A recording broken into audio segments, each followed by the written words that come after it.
नमस्कार दोस्तों, प्रतिबद्ध क्लासेस में आपका स्वागत है। हम लोक सेवा आयोग द्वारा आयोजित असिस्टेंट प्रोफेसर एग्जामिनेशन राजनीति विज्ञान विषय हेतु लगातार अभ्यास प्रश्नों को आपके लिए प्रस्तुत कर रहे हैं। निश्चित ही आपके अभ्यास हेतु अत्यंत फायदेमंद सिद्ध हो रहे होंगे। तो चलिए समय न गवाते हुए अगला प्रश्न की ओर बढ़ते हैं। आज का अगला प्रश्न है जो अभिकथन और कारण पर निर्भर है। अभिकथन ए दिया है, सामान्यवादी तथा विशिष्ट के बीच संबंध प्रवर तथा अवर का संबंध होता है। और कारण दिया है, लोक नीति को बनाने और क्रियान्वयन में विशिष्ट को सामान्य की सहायता करनी पड़ती है। तो कोड के अनुसार आपको सही उत्तर का चयन करना है। ऑप्शन ए में दिया है, ए और आर दोनों सत्य हैं, आर ए की सही व्याख्या है। ऑप्शन बी है, ए और आर दोनों सत्य हैं परंतु आर ए की सही व्याख्या नहीं है। ऑप्शन सी है, ए सत्य है परंतु आर असत्य है। तथा ऑप्शन डी है, ए असत्य है परंतु आर सत्य है। दोस्तों इसका सही उत्तर हो जाएगा ऑप्शन नंबर डी, ए असत्य है परंतु आर सत्य है। लोक नीति को बनाने एवं क्रियान्वयन में विशिष्ट को सामान्य की सहायता करनी पड़ती है, यह बिल्कुल सत्य है। लेकिन सामान्यवादी तथा विशिष्ट के बीच संबंध प्रवर तथा अवर का संबंध होता है, ये बिल्कुल गलत है। अगला प्रश्न देखेंगे, भारत का हाईटेक नेवल बेस प्रोजेक्ट वर्षा कहाँ स्थित है। तो आपको बताना है ये नेवल बेस है भारत का, ये कहाँ अवस्थित है। ऑप्शन ए है रामबिल्ली, ऑप्शन बी है एडमलाई, ऑप्शन सी है अराकू घाटी और ऑप्शन डी है कोच्चि। इसका सही उत्तर है रामबिल्ली। भारत का हाईटेक नेवल बेस प्रोजेक्ट वर्षा रामबिल्ली आंध्र प्रदेश में स्थित है। अगला प्रश्न देखते हैं, निम्नलिखित में से किसने इस दावे पर प्रश्न उठाया कि लोक प्रशासन विज्ञान है। ऑप्शन दिए हैं, ऑप्शन ए है रॉबर्ट डहेल, ऑप्शन बी है लूथर गुलिक, ऑप्शन सी है एल उर्विक और ऑप्शन डी है फ्रैंक गुडनाउ। तो दोस्तों इसका सही उत्तर होगा option number A Robert Dahl. Robert Dahl ने इस दावे पर प्रश्न उठाया कि लोक प्रशासन विज्ञान है।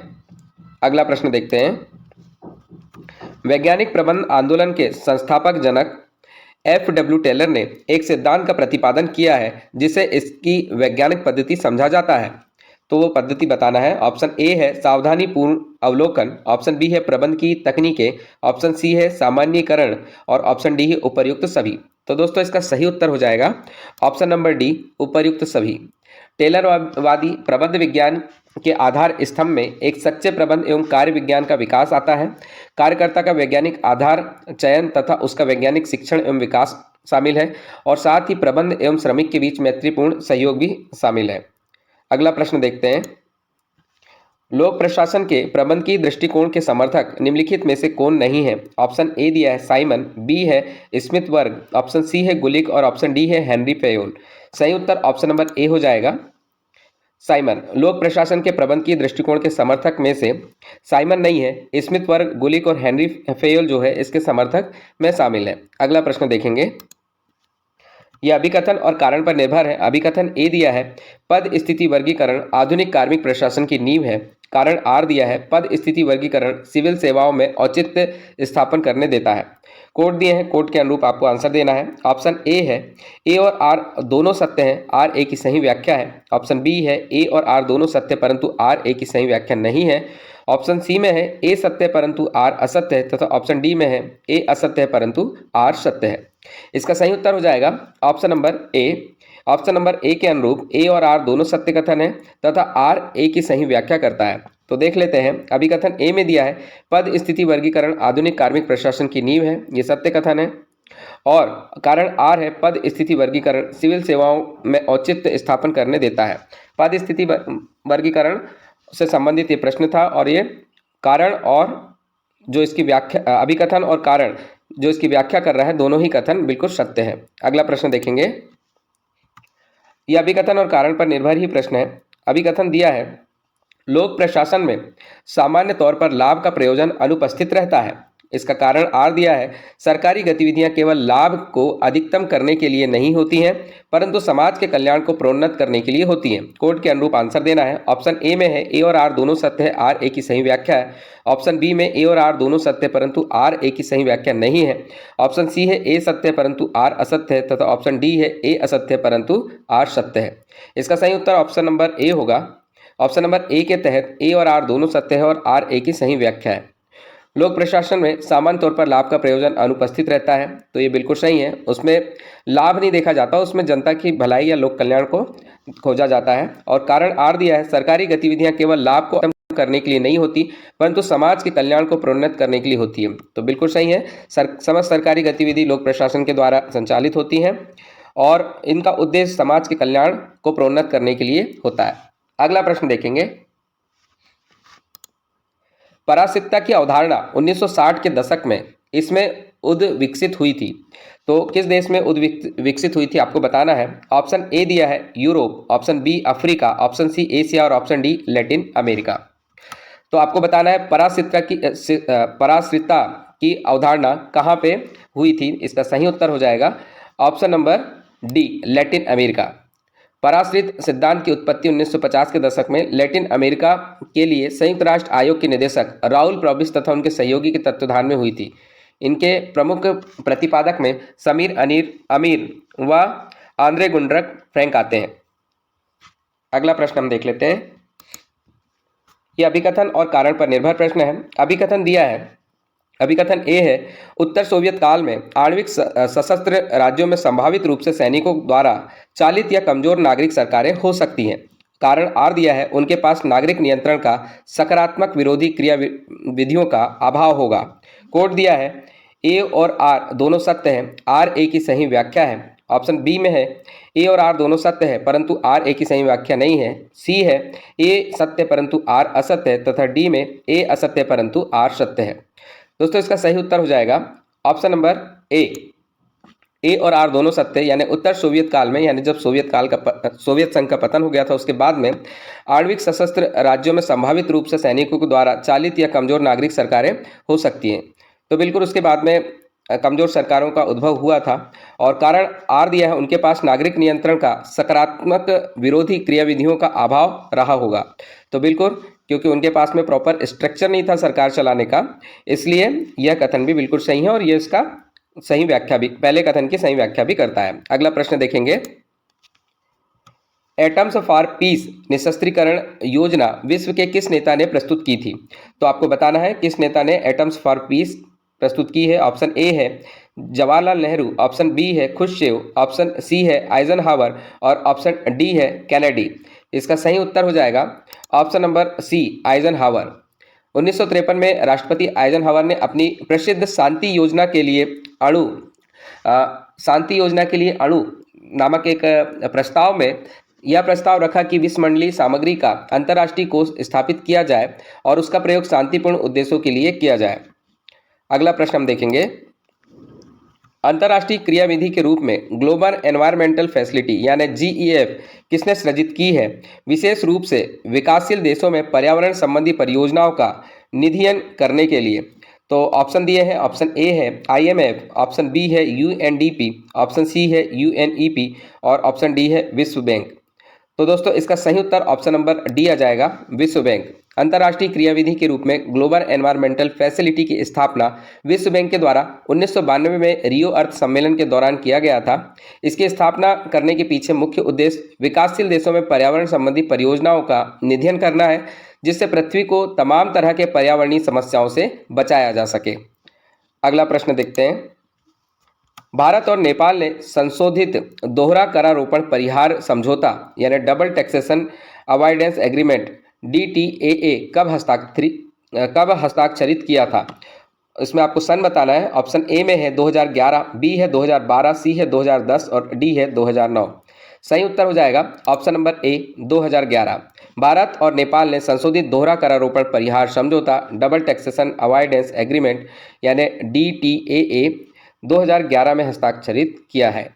अगला प्रश्न देखते हैं, निम्नलिखित में से कौन से देश एशियन +3 में समाविष्ट किए गए हैं। तो एशियन +3 में आने वाले देश आपको देखना है, यहाँ पे +3 है ये। ऑप्शन दिए है, ऑप्शन ए है चीन, भारत, जापान, ऑप्शन बी है चीन, दक्षिण कोरिया और रशिया, ऑप्शन सी है चीन, रशिया और जापान और ऑप्शन डी है चीन, जापान और दक्षिण कोरिया। इसका सही उत्तर हो जाएगा ऑप्शन नंबर डी, चीन, जापान और दक्षिण कोरिया एशियन +3 में समाविष्ट देश हैं। अगला प्रश्न देख लेते हैं, राजनीतिक सिद्धांत की अवनति के लिए निम्नलिखित में से कौन सा कारक उत्तरदायी नहीं है। तो राजनीतिक सिद्धांत का अपघटन हो रहा है या अवनति हो रही है तो उसके लिए कौन सा कारक नहीं आना है। ऑप्शन ए है प्रत्यक्षवाद, बी है इतिहासवाद, सी है नैतिक सापेक्षवाद और डी है वैचारिक बहुवाद। इसका सही उत्तर हो जाएगा ऑप्शन नंबर डी, वैचारिक बहुवाद। राजनीतिक सिद्धांत के पतन के काफ़ी सारे कारण हो सकते हैं, उसमें से ये जो तीनों ऊपर के कारण हैं, प्रत्यक्षवाद, इतिहासवाद, नैतिक सापेक्षवाद, ये सभी राजनीतिक सिद्धांत की अवनति के लिए अवनति करने में सहायक होते हैं, लेकिन वैचारिक बहुवाद इसके लिए उत्तरदायक कारण नहीं है। अगला प्रश्न देखेंगे। नव उदारवाद इनमें विश्वास नहीं करता है, तो नव उदारवाद किसमें विश्वास नहीं करता है ये आपको बताना है। ऑप्शन ए है डीरेगुलेशन, बी है डिब्यूक्रेटाइजेशन और सी है विनिवेश और डी है स्टेटिजेशन। तो नव उदारवाद किसमें विश्वास नहीं करता है वो बताना है। इसका सही उत्तर है ऑप्शन नंबर डी, स्टेटिजेशन। नव उदारवाद स्टेटिजेशन में विश्वास नहीं करता है। नव उदारवाद मुक्त या खुले समाज की आवश्यकता पर बल देता है। यह सामान्यतया राज्य और विशेषकर उसकी हीगलीय संकल्पना व समष्टिवाद से संबंधित सिद्धांतों में बौद्धिकवाद विरोधी प्रवृत्ति का घोतक है। हेयक, फ्रीडमैन और नॉजिक जैसे जो विचारक है ये नव उदारवादी विचारक के रूप में आते हैं। अगले प्रश्न देखेंगे। विचारधारा को किसने इस रूप में परिभाषित किया है? विचारों का समूह जिसके द्वारा व्यक्ति संगठित समाज कार्य के लक्ष्य तथा साधनों को स्थापित करते हैं, स्पष्ट करते हैं, उसे उचित सिद्ध करते हैं, इस पर ध्यान दिए बगैर कि क्या ऐसा कार्य दी गई सामाजिक व्यवस्था को बनाए रखने, संशोधित करने, उखाड़ने या पुनर्निर्मित करने का लक्ष्य रखता है। तो ये बताना है कि ये किसने विचारधारा को इस रूप में परिभाषित किया है। ऑप्शन दिया है, ऑप्शन ए है डे ट्रेसी, बी है मार्टिन सेलिगर, सी है डी मैक्लेनॉन और डी है जे लॉरेन।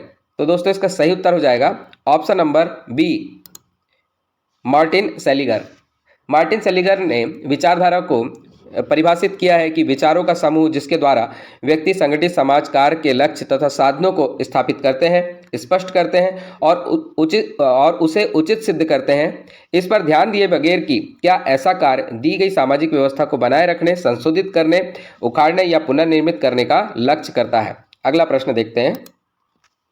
अगला प्रश्न अभिकथन और कारण पर निर्भर है। अभिकथन ए है राजनीतिक दार्शनिक सिद्धांतवेत्ता होते हैं और कारण आर दिया है समस्त राजनीतिक सिद्धांतवेत्ता अनिवार्य तौर पर राजनीतिक दार्शनिक नहीं होते हैं। कोड दिए हैं, कोड के अनुसार आपको उत्तर देना है। ऑप्शन ए में ए और आर दोनों सत्य है, आर ए की सही व्याख्या है। ऑप्शन बी है ए और आर दोनों सत्य परंतु आर ए की सही व्याख्या नहीं है। ऑप्शन सी है ए सत्य परंतु आर असत्य है तथा ऑप्शन डी है ए असत्य परंतु आर सत्य है। तो इसका सही उत्तर हो जाएगा ऑप्शन नंबर बी, ए और आर दोनों सत्य परंतु आर ए की सही व्याख्या नहीं है। देख लेते हैं, राजनीतिक दार्शनिक सिद्धांतवेत्ता होते हैं तो बिल्कुल राजनीतिक दार्शनिक अपने अपने सिद्धांतों के साथ में होते हैं, इसलिए वो सिद्धांतवेत्ता कहलाते हैं। और कारण इसमें दूसरा कथन के रूप में दिया है समस्त राजनीतिक सिद्धांतवेत्ता अनिवार्य तौर पर राजनीतिक दार्शनिक नहीं होते हैं। तो ये भी बात बिल्कुल सही है, इसलिए दोनों कथन सही हैं, लेकिन कारण अभिकथन की व्याख्या नहीं करता है। अगला प्रश्न देखेंगे। आप लोकतांत्रिक शांति सिद्धांत को किस उदार चिंतक से संबंधित करेंगे? तो ऑप्शन दिए हैं, option A Michael Doyle, option B है जेम्स रोजानाओ, ऑप्शन सी है रिचर्ड फॉक और ऑप्शन डी है माइकल वाल्जर। तो इसका सही उत्तर ऑप्शन नंबर ए हो जाएगा, माइकल डायल। माइकल डायल को लोकतांत्रिक शांति सिद्धांत के उदार चिंतक से संबंधित है, तो आप बिल्कुल ये ध्यान रखेंगे, माइकल डायल लोकतांत्रिक शांति सिद्धांत के उदार चिंतक। अगला प्रश्न देखेंगे। किसने कहा है करारोपण बलात् श्रम के बराबर है? तो ऑप्शन दिए हैं, option A John Rawls, option B Hayek, option C Nozick और ऑप्शन डी बर्लिन। इसका सही उत्तर हो जाएगा option number C Nozick. Nozick ने कहा है करारोपण बलात् श्रम के बराबर है। नॉजिक न्यूनतम राज्य के सिद्धांत में विश्वास करते हैं। इनका मानना है कि व्यक्तियों के अधिकार पवित्र हैं तथा किसी भी स्थिति में उनका हनन सहन नहीं किया जाना चाहिए। नॉजिक ने न्याय के अधिकारता सिद्धांत का प्रतिपादन किया है। तो आप बिल्कुल नॉजिक और न्याय के अधिकारता सिद्धांत का संबंध है, तो ये ध्यान रखें। अगला प्रश्न देखें। किसने कहा कि श्रम शक्ति श्रमिक के मस्तिष्क, मांसपेशी तथा नसों के बराबर होती है? आपको ऑप्शन दिए हैं, option A Lenin, option B M N. Roy, option C Marx और ऑप्शन डी जयप्रकाश नारायण। सही उत्तर हो जाएगा option number C Marx. Marx ने कहा है कि श्रम शक्ति श्रमिक के मस्तिष्क, मांसपेशी तथा नसों के बराबर होती है। मार्क्स के अतिरिक्त के सिद्धांत थी वह सिद्धांत है जिसके द्वारा उन्होंने स्पष्ट किया है कि जो पूंजीपति होते हैं वो श्रमिकों का शोषण करते हैं। उनका शोषण करने के कारण ही मार्क्स ने इस तरह के शब्दों को गढ़ा है। मार्क्स के शब्दों में श्रमिक जो पैदा करता है और जो प्राप्त करता है उसका अंतर ही अतिरिक्त मूल्य होता है। तो इस प्रकार से मार्क्स ने पूंजीपतियों और श्रमिक वर्ग को लेकर अतिरिक्त मूल्य का सिद्धांत दिया है, तो ये भी आपको ध्यान रखना है। अगला प्रश्न देखते हैं। प्लेटो का पुनः प्रकटन इसमें पाया गया है। तो प्लेटो का पुनः प्रकटन किसमें पाया गया है बताना है।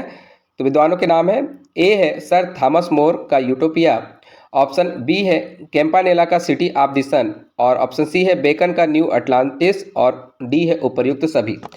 तो दोस्तों ऑप्शन नंबर डी इसका सही उत्तर हो जाएगा। सर थॉमस मोर का यूटोपिया में प्लेटो की विचारधारा आपको देखने मिलेगी। कैंपानेला का सिटी ऑफ द सन में भी प्लेटो की विचारधारा है, और बेकन का न्यू अटलांटिस में भी प्लेटो की विचारधारा से प्रभावित ये दिखेगा। तो इसलिए कहा गया है कि ये तीनों ही प्लेटो का पुनः प्रकटन दिखाते हैं। अगला प्रश्न देखेंगे। अरस्तु के संबंध में कौन सा कथन सही नहीं है। ऑप्शन दिए हैं। ऑप्शन ए पुरुष स्वभाव से असमान है, ऑप्शन बी है उच्च के प्रति निम्न की अधीनस्था, ऑप्शन सी है स्त्रियां स्वभाव से पुरुषों के अधीनस्थ होती हैं, और ऑप्शन डी है दास प्रथा उचित सिद्ध की गई है क्योंकि यह दास के लिए श्रेष्ठ स्थितियां नहीं दिलाती हैं। तो आपको बताना है अरस्तु के संबंध में कौन सा कथन सही नहीं है। तो इसमें आ जाएगा ऑप्शन नंबर डी सही नहीं है। बाकी सारे कथन सही हैं। सही कथन पहले देखेंगे। पुरुष स्वभाव से असमान है, उच्च के प्रति निम्न की अधीनस्थता, और स्त्रियां स्वभाव से पुरुषों के अधीनस्थ होती हैं। ये समस्त कथन अरस्तु के द्वारा कहे गए थे। अंतिम कथन जो है दास प्रथा उचित सिद्ध की गई है क्योंकि यह दास के लिए श्रेष्ठ स्थितियां नहीं दिलाती है, तो ये बिल्कुल गलत है। अगला प्रश्न देखेंगे। उपयोक्तावाद के जे.एस. मिल के संशोधित संस्करण का मानवीकरण करने में किसने सहायता की। ऑप्शंस दिए हैं। ऑप्शन ए है जेम्स मिल, ऑप्शन बी है श्रीमती हैरियट टेलर, ऑप्शन सी है प्रीस्टले, और ऑप्शन डी है हचसन। तो इसका सही उत्तर होगा option number B Shrimati Harriet Taylor. उपयोक्तावाद के जे.एस. मिल के संशोधित संस्करण का मानवीकरण करने में श्रीमती हैरियट टेलर ने सहायता की है। अगला प्रश्न देखते हैं। हॉब्स के लिए फैसिलिटी का अर्थ है। तो हॉब्स के लिए फैसिलिटी का क्या अर्थ है बताना है। ऑप्शन दी है। ऑप्शन ए आनंद, ऑप्शन बी उन वस्तुओं को जिनको आदमी पाने की समय समय पर इच्छा करता है, पाने में निरंतर सफलता, ऑप्शन सी है परानुभूति, और ऑप्शन डी है उपर्युक्त में से कोई नहीं। तो हॉब्स के लिए फैसिलिटी शब्द का क्या अर्थ होगा ये खोजना था। इसका सही उत्तर हो जाएगा ऑप्शन नंबर बी उन वस्तुओं को जिनको आदमी पाने की समय समय पर इच्छा करता है, पाने में निरंतर सफलता मिलती है, ये फैसिलिटी होगी। अगला प्रश्न देख लेते हैं। प्राकृतिक पुरुष वह होगा जिसमें शक्तिशाली चेतना और वफादार कारणों ने सफलता के साथ स्वप्रेम तथा सहानुभूति को सामंजस्यपूर्ण बनाया है। इस कथन की पैरवी किसने की है। ऑप्शन दिए हैं। A Hobbes, B Rousseau, C Bentham, और डी लॉक। इसका सही उत्तर हो जाएगा option number B Rousseau. Rousseau प्राकृतिक अवस्था में मनुष्य को स्वाभाविक रूप से अच्छा, सुखी, सीधा, चिंता रहित, स्वस्थ, शांति प्रेमी और एकांत प्रिय समझता था। पेड़ पौधों और पशु पक्षियों की तरह वह पैदा होकर प्राकृतिक रूप से ही वह समाप्त हो जाता था। तो इस प्रकार से उन्होंने प्रकृति के साथ में पुरुष को जोड़ा था। अगला प्रश्न हम देखेंगे। समाज की राजनीति को दो सिद्धांतों पर आधारित होना चाहिए। पहला, दूसरों को स्व मानकर उनके साथ व्यवहार करो, और दूसरा, अन्य जरूरतमंद व्यक्तियों की सहायता करो। यह कथन किसका है। ऑप्शन दिए हैं। ए है राम मोहन राय, बी है B.R. अम्बेडकर, सी है अरविंद, और डी है सावरकर। तो दोस्तों इसका सही उत्तर हो जाएगा option number C Arvind Ghosh. समाज की राजनीति को दो सिद्धांतों पर आधारित होना चाहिए। दूसरों को स्व मानकर उनके साथ व्यवहार करो, और अन्य जरूरतमंद व्यक्तियों की सहायता करो। यह अरविंद जी का कथन है। अगला प्रश्न देखेंगे। चौथे सत्र के लिए यूएसए राष्ट्रपति के रूप में निम्नलिखित में से किसे चुना गया। मतलब चौथी बार किसे चुना गया आपको बताना है। ऑप्शन ए है जॉर्ज वाशिंगटन, ऑप्शन बी है Franklin D Roosevelt, option C है थियोडोर रूजवेल्ट, और ऑप्शन डी है एंड्रयू जैक्सन। तो इसका सही उत्तर हो जाएगा option number B Franklin D Roosevelt. इनको पहली बार 1932 में चुना गया था, फिर 1936 में चुना गया था, उसके बाद में 1940 और उसके बाद में 1944 में चुने गए थे। वर्तमान में यूएसए के राष्ट्रपति केवल 2 ही बार यानी 2 ही सत्र के लिए लगातार चुने जा सकते हैं। अगला प्रश्न देखेंगे। अभिकथन ए, उदार लोकतंत्र में लोकतांत्रिक मूल्य आदर्श के रूप में व्यापक स्वीकृति पाते हैं, परंतु इसके साथ ही प्रतिनिधि लोकतंत्र की मूल संस्थाओं की कार्यकारिता की नागरिकगण आलोचना करने लगे हैं। कारण आर दिया है, सरकार में घटता हुआ विश्वास राजनीतिक संस्कृति की स्फीति प्रकट करता है और इस तरह से आपसी लक्ष्य प्राप्त करने में राजनीतिक प्रणाली की क्षमता कम करता है। कोड के अनुरूप आंसर देना है। ऑप्शन ए में है ए और आर दोनों सत्य हैं, आर ए की सही व्याख्या है। बी है ए और आर दोनों सत्य परंतु आर ए की सही व्याख्या नहीं है। सी है ए असत्य है परंतु आर सत्य है, तथा डी है ए सत्य है परंतु आर असत्य है। इसका सही उत्तर हो जाएगा option number B. Option number B के तहत ए और आर दोनों सत्य कथन है परंतु आर ए की सही व्याख्या नहीं है। दोनों कथन दोबारा पढ़ लेते हैं। अभिकथन ए है, उदारवाद लोकतंत्रों में लोकतांत्रिक मूल्य आदर्श के रूप में व्यापक स्वीकृति पाते हैं, परंतु उनके साथ ही प्रतिनिधि लोकतंत्र की मूल संस्थाओं की कार्यकारिता का नागरिकगण आलोचना करने लगे हैं। और कारण आर दिया है, सरकार में घटता हुआ विश्वास राजनीतिक संस्कृति की अवस्थिति प्रकट करता है और इस तरह से आपसी लक्ष्य प्राप्त करने में राजनीतिक प्रणाली की क्षमता कम करता है। अगला प्रश्न देखते हैं। यूनिसेफ के विषय में सही कथन का चयन करें। तो यूनिसेफ के विषय में सही कथन बताना है। पहला दिया है, यूनिसेफ इंडिया की report the state of the world children 2023 for every child के अनुसार 55 देशों में किए गए सर्वे में भारत उन 3 देशों में से एक है जहां बाल टीकाकरण के प्रति लोगों का भरोसा बढ़ा है। कथन दूसरा है, रिपोर्ट में कहा गया है कि भारत के अलावा चीन और मैक्सिको में भी बाल टीकाकरण को लेकर लोगों में भरोसा बढ़ा है। तीसरा कथन, यूनिसेफ को 1965 में शांति के क्षेत्र में नोबेल पुरस्कार से सम्मानित किया गया था। और चौथा है, 1989 में संगठन को इंदिरा गांधी शांति पुरस्कार भी प्रदान किया गया था। इसमें ऑप्शंस के अनुसार उत्तर देना है। ऑप्शन ए है केवल 1, बी है केवल 3, सी है 1, 2 और 3, डी है 1, 2, 3 और 4। दोस्तों इसका सही उत्तर हो जाएगा ऑप्शन नंबर डी, 1, 2, 3 और 4, यानी चारों ही कथन सही हैं। चारों कथन दोबारा पढ़ लेते हैं। यूनिसेफ इंडिया की report the state of the world children 2023 for every child के अनुसार 55 देशों में किए गए सर्वे में भारत उन देशों में से एक है जहां बाल टीकाकरण के प्रति लोगों का भरोसा बढ़ गया है। रिपोर्ट के दूसरा कथन के अनुसार रिपोर्ट में कहा है कि भारत के अलावा चीन और मैक्सिको में भी बाल टीकाकरण को लेकर लोगों का भरोसा बढ़ा है, यानी यहाँ पे भी ज़्यादा लोग बच्चों को टीके लगाने लगे हैं। इसके अतिरिक्त तीसरा कथन, यूनिसेफ को 1965 में शांति के क्षेत्र में नोबेल पुरस्कार सम्मानित किया गया था।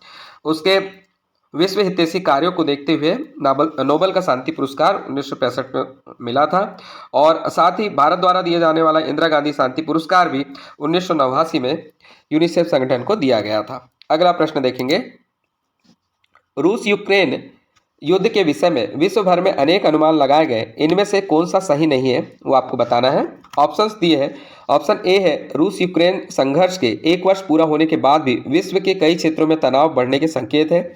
ऑप्शन बी है, दोनों पक्षों का मानना था कि यह एक तीव्र और कम समय तक चलने वाला युद्ध होगा, जो कि गलत साबित हुआ है।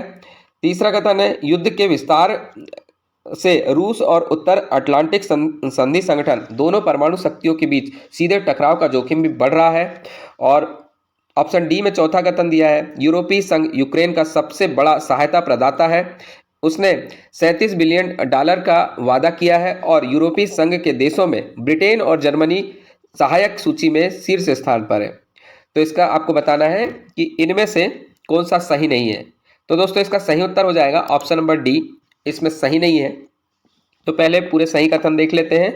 रूस यूक्रेन संघर्ष के 1 वर्ष पूरा होने के बाद भी समस्त विश्व में अनेक प्रकार के तनाव देखने मिले हैं, आप देख ही रहे हैं। इसके बाद में आर्मेनिया अजरबैजान का युद्ध हुआ, फिर उसके बाद में एक और युद्ध जो अभी वर्तमान में चल रहा है इजराइल हमास का, वियतनाम का भी युद्ध, वियतनाम के साथ में टकराव बढ़ रहा है पनामा का।